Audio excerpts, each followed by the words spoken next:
J'espère que tout roule pour vous.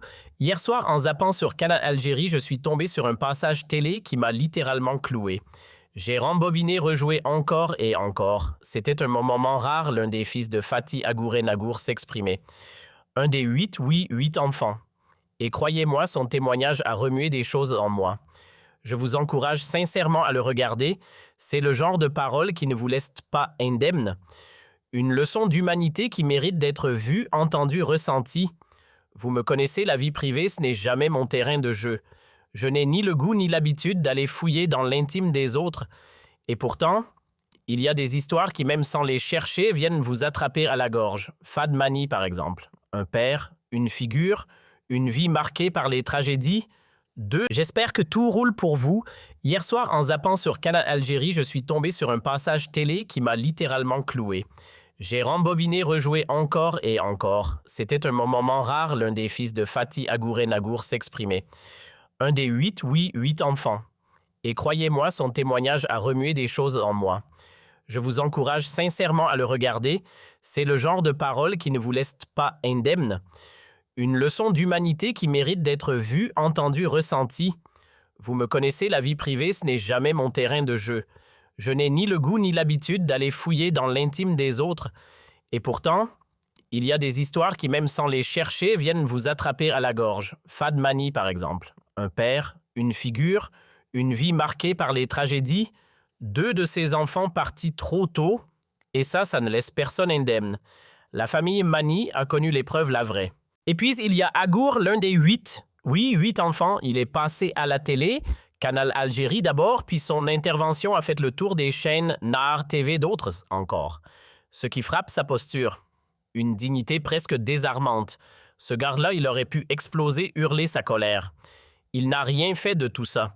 Pas une insulte, pas une pique, pas un mot de trop. Rien. Juste une prise de distance nette, ferme, sans haine. Il dit « Ce que pense mon père, ce n'est pas ce que je pense ». Il refuse l'amalgame. Il demande qu'on ne fasse pas porter aux enfants les fardeaux idéologiques des parents. Et franchement, ces mots claquent comme un rappel à l'ordre. Un témoignage à voir, à revoir, une clarté rare, une force tranquille. Mes grands-mères. Oui, elles aussi ont laissé leur empreinte dans l'histoire. Elles ont participé à la guerre de libération discrètement, mais sûrement. Quand j'étais gamin, elles m'en glissaient parfois un mot entre 2 silences. J'étais trop jeune pour tout comprendre, mais heureusement ma mère m'a transmis ce qu'elle taisait. À mes yeux, ce sont des héroïnes de l'ombre. D'ailleurs, à écouter ce qu'on raconte dans la famille, elles n'ont pas juste été là, elles ont agi, elles ont pesé dans cette guerre. Et pourtant, malgré tout ça, nous, la génération d'après, on est mêlés à rien. Le combat de nos pères n'est pas le nôtre. Quant à mon père, il pense ce qu'il veut. Il a ses convictions, ses visions du monde, mais moi, je ne vis pas dans sa tête et lui ne vit pas dans la mienne. On est 2 personnes distinctes avec 2 trajectoires. Longtemps, ces idées ont débordé sur ma vie sans que je les choisisse. Elles ont influencé mes choix, parfois mes douleurs, celles de mes frères et sœurs aussi. Aujourd'hui, il est temps que je reprenne mes droits. J'ai besoin d'affirmer ma propre pensée, de couper le cordon idéologique. Je ressens ce besoin depuis des années, mais là je le pose clairement, ce que décide mon père ne peut plus me définir. Ce n'est pas juste une démarche intime, c'est une façon de dire « je suis moi ». C'est aussi ma manière de laver l'honneur de ma famille, de rappeler qu'elle ne fait pas partie de tout ça. Et surtout, c'est mon modeste engagement pour l'unité de mon pays. Parce que l'Algérie, elle est plus grande que les idées d'un seul homme. Mon père, il ne m'a jamais entraîné dans ses affaires. Jamais. Il a toujours veillé à me garder en dehors de tout ça. Pas un mot, pas une confidence sur ses engagements, ses idées, ses convictions. Et je pense que c'est parce qu'il a compris très tôt que je n'adhérais pas. Depuis mon enfance, je lui ai fait sentir que je ne partageais pas ses vues. En grandissant, ce fossé s'est creusé et il l'a respecté. Il a toujours évité de m'impliquer, que ce soit dans ses choix politiques ou ses prises de position publiques.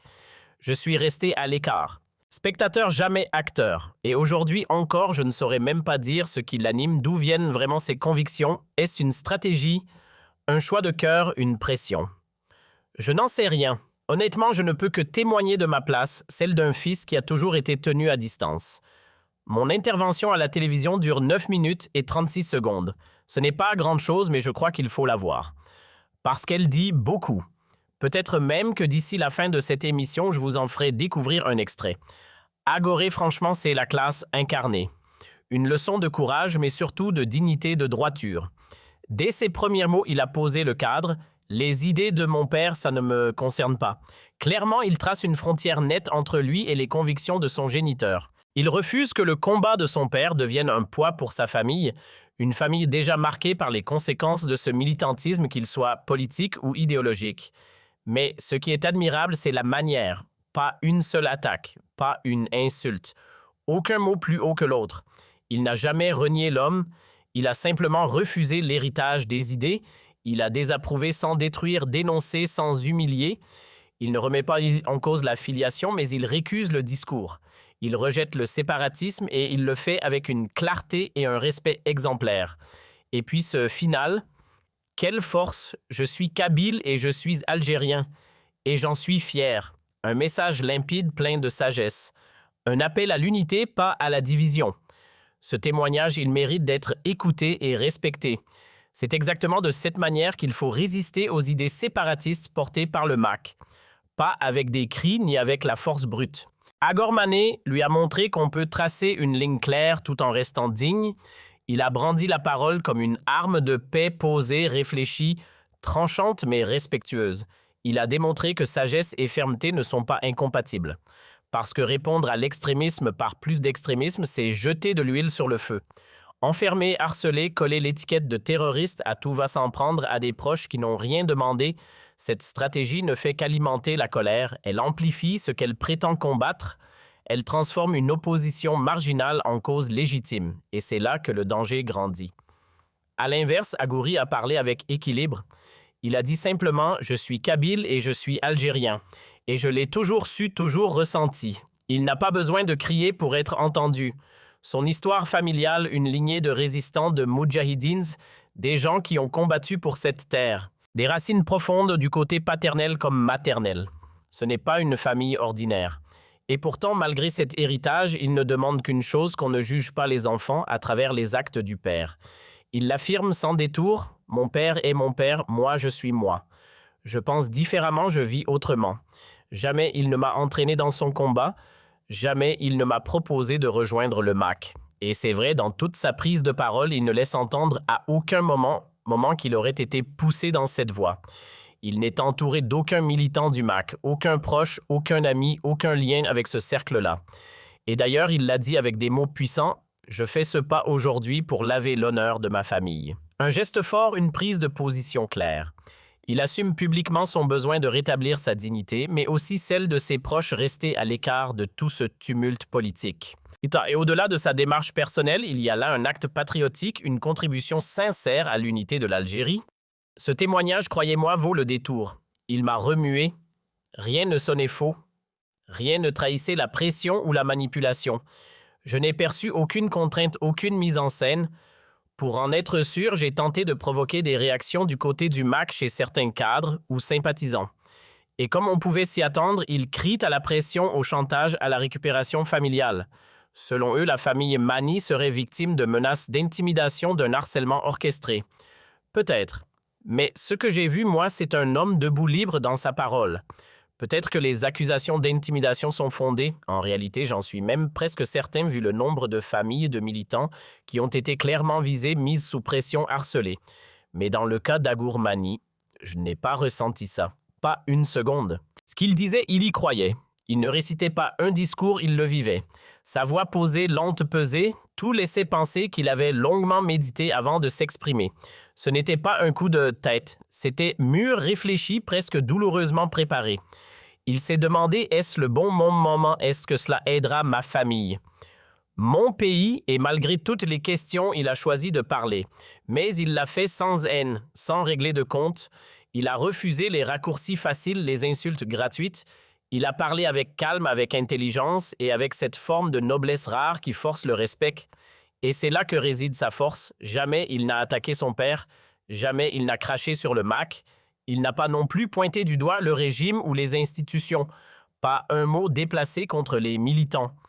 Il s'est contenté d'énoncer une vérité simple, une vérité que beaucoup très nombreux ressentent. Au fond d'eux, l'Algérie est un tout. Elle ne se découpe pas, elle ne se fragmente pas. Kabylie en était le cœur battant aussi indispensable que n'importe quelle autre région. Bien sûr, chaque coin a sa couleur, son identité, mais sur le fond, aucune fracture, juste des nuances. Et dans un pays, les nuances, ce n'est pas un défaut, c'est une richesse. Il a clairement pris ses distances avec les convictions de son père, sans jamais tomber dans l'irrespect ni dans la diffamation. Il n'a ni insulté ni accusé. Ce qu'il a fait, c'est un acte de dissociation assumé propre digne. Il a dit non. Non au discours. Non aux intentions. Non au projet politique. Non à la lutte qu'on lui a peut-être trop souvent collée sur le dos.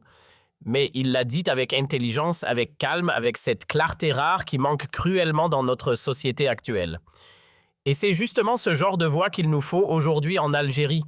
Des gens capables de dire « je ne suis pas d'accord » sans cracher leur haine. Des profils comme Agourani. Des figures capables d'inspirer, d'élever le débat, de montrer qu'on peut s'opposer sans s'avilir. Parce que ce qu'on voit trop souvent aujourd'hui, c'est tout l'inverse des injures au lieu d'arguments, des menaces en guise de dialogue, des jugements à la place de réflexion. Les réseaux sociaux sont devenus des arènes de règlement de compte, des déversoirs d'agressivité, où la nuance est bannie et la pensée remplacée par la fureur. Il est temps de changer ça. Ce n'est pas en pointant du doigt à tort et à travers qu'on va préserver l'Algérie. Ce n'est pas comme ça qu'on bâtit une nation forte.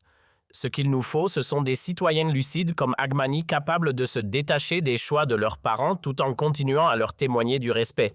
Parce que, soyons honnêtes, on ne choisit pas sa famille, pas plus qu'on ne choisit le nom qu'on porte. Ce n'est pas parce que mon père s'est engagé sur une voie sombre dans une lutte politique dangereuse que je dois porter sa croix. Ce n'est pas à moi qu'il faut faire le procès. Je ne suis pas son clone et je ne devrais pas être haï à travers lui comme un effet de ricochet. Ce qu'Agmani a livré, c'est un message profondément humain, une parole adressée non seulement au peuple, mais aussi aux autorités. Un appel à faire la part des choses, à ne plus confondre militants et proches, convictions et liens du sang. Car oui, malheureusement, on l'a vu, des sœurs, des frères, des cousins, des voisines, tous pris dans la tourmente simplement parce qu'ils partagent un nom ou un lien de parenté. Harcelés, menacés, certains même emprisonnés. Et ça doit cesser immédiatement. On ne doit pas juger un fils pour les combats de son père. L'un peut aimer sans suivre, l'autre peut s'égarer sans entraîner tous les siens. Confondre l'un et l'autre, c'est non seulement injuste, c'est dangereux. Les figures du MAC, leurs actions, leurs choix, c'est une chose. Leur famille, c'en est une autre. Il faut savoir faire la différence. Agour ne renie pas son père. Comment le pourrait-il ? Ne coupe pas le lien du sang comme on efface une ligne de texte. Il continue de lui parler, de le saluer, de l'aimer, parce que malgré tout, c'est son père. Mais ce qu'il refuse catégoriquement, ce sont ses idées. Il rejette le projet politique que son père incarne, surtout lorsqu'il met en péril l'unité du pays. Et ce rejet, il l'exprime sans détour en public avec une franchise admirable. Soyons honnêtes, des prises de position comme celle-là, on n'en voit pas tous les jours. Combien de fils de leaders extrémistes, combien d'enfants de chefs de groupes armés islamistes ont osé s'exprimer aussi clairement? Combien ont eu le courage de dire « Ce que fait mon père, je ne l'approuve pas, je m'en dissocie. Je suis une autre voix. » Pas beaucoup, très peu même. Et peut-être que certains l'ont fait, mais ça m'a échappé. Si vous avez des exemples, je suis preneur, vraiment. Mais en ce qui me concerne, Agourmani fait partie de ces rares qui ont osé prendre la parole seul debout libre pour dire « Je pense autrement, je suis moi ». Agourmani, c'est l'exemple même du courage tranquille. Un courage propre, digne, silencieux, mais qui frappe fort. Et ce qui me révolte, c'est quand certaines chaînes comme Naal balancent des titres du genre « Le fils du terroriste ». Mais pourquoi salir un homme à travers son père lui-même n'a jamais utilisé ce mot? Il n'a jamais dit « Mon père est un terroriste ». Alors pourquoi le faire à sa place? Ce genre d'amalgame, c'est exactement ce qui jette de l'huile sur le feu, ce qui pousse certains à basculer dans la haine, à se radicaliser, à chercher refuge là où on les accuse déjà d'être. C'est comme ça qu'on fabrique des extrémistes. La seule réponse, c'est le calme, la retenue. Il faut sortir de cette spirale de l'excès. Ce qui manque cruellement aujourd'hui, c'est la modération. Des voix équilibrées capables de regarder une situation pour ce qu'elle est, sans l'exagérer, sans la déformer, sans hystérie. Mais non, on préfère les cris, les raccourcis, la surenchère. Et pendant ce temps, ceux qui essaient de rester justes sont étouffés. Et puis, il faut aussi se rappeler ce que cette famille a enduré, Ce n'est pas juste un débat télévisé. C'est une famille brisée par la douleur. Agourani a perdu une sœur récemment décédée. Ils n'ont même pas pu accompagner son corps jusqu'en Kabylie pour l'inhumation.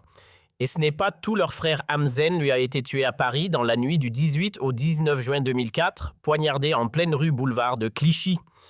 À l'époque, les autorités françaises ont ouvert une enquête et ont conclu qu'il n'y avait aucun lien politique, pas de mobile idéologique. Mais dans une famille aussi exposée, les doutes restent et la douleur, elle ne s'efface pas.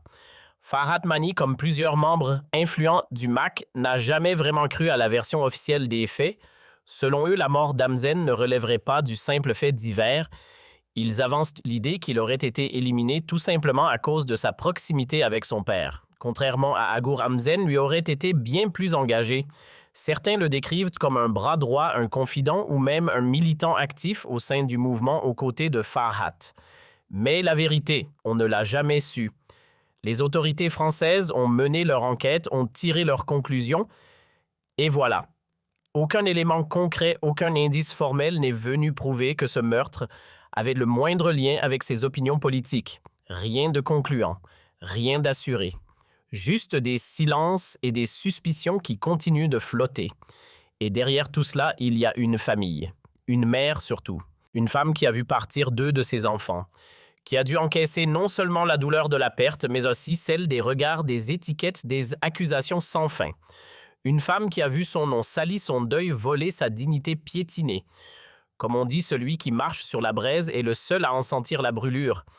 Et elle marche dessus depuis trop longtemps. Perdre un frère, dire adieu à une sœur disparue récemment, grandir avec un père engagé dans une lutte controversée, et malgré tout cela, avoir le cran de se lever, de parler haut et clair en pleine tempête médiatique et judiciaire alors que les proches, les amis, les militants sont visés, surveillés, menacés. Il faut une force incroyable pour faire ça. Il faut une vraie foi en ses valeurs pour dire au monde sans trembler « Je suis kabyle, je suis algérien et j'en suis fier. Je veux